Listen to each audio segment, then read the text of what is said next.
Et partons sans attendre à Strasbourg, où une épaisse fumée s'est propagée hier dans le centre-ville. Peu avant 19h, un incendie a ravagé un immeuble de 2 étages.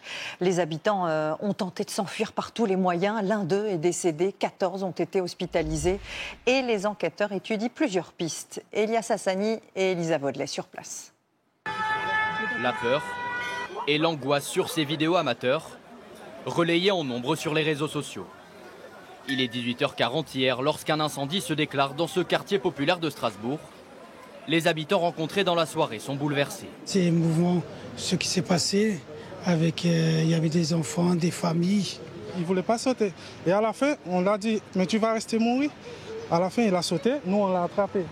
Sautés de leurs fenêtres car tous étaient encerclés par les flammes. Une femme est restée bloquée sur le toit, secourue quelques instants plus tard par les pompiers.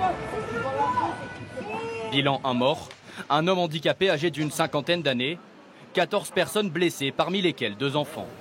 Cet homme est propriétaire du garage qui jouxte l'immeuble. Il nous raconte de nombreuses histoires entre ses voisins dans ce quartier difficile. C'est pas la joie. C'est beaucoup de problèmes d'alcoolémie, de squat, de trafic de drogue. C'est pour ça que moi j'ai arrêté mon activité ici. J'ai été un peu forcé d'arrêter.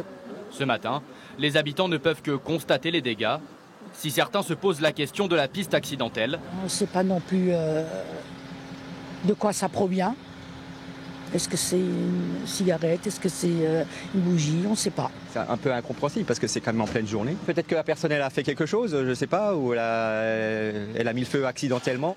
D'autres imaginent un acte volontaire comme ce témoin anonyme. C'est peut-être un acte prémédité d'une personne qui aurait dit qu'il reviendrait cramer quoi, après des embrouilles qui se sont passés déjà hier. Si pour l'heure, aucune piste n'est privilégiée, un homme s'est rendu de lui-même à la police. Il est depuis en garde à vue. Cette personne a été interpellée puisqu'il est déterminé qu'elle est sortie avant l'incendie et également de nombreux témoins l'ont vu sortir juste avant et il s'est présenté spontanément en ayant déclaré avoir fait tomber une bougie sur un matelas. Une enquête a été ouverte par le parquet de Strasbourg pour incendie volontaire ayant entraîné la mort.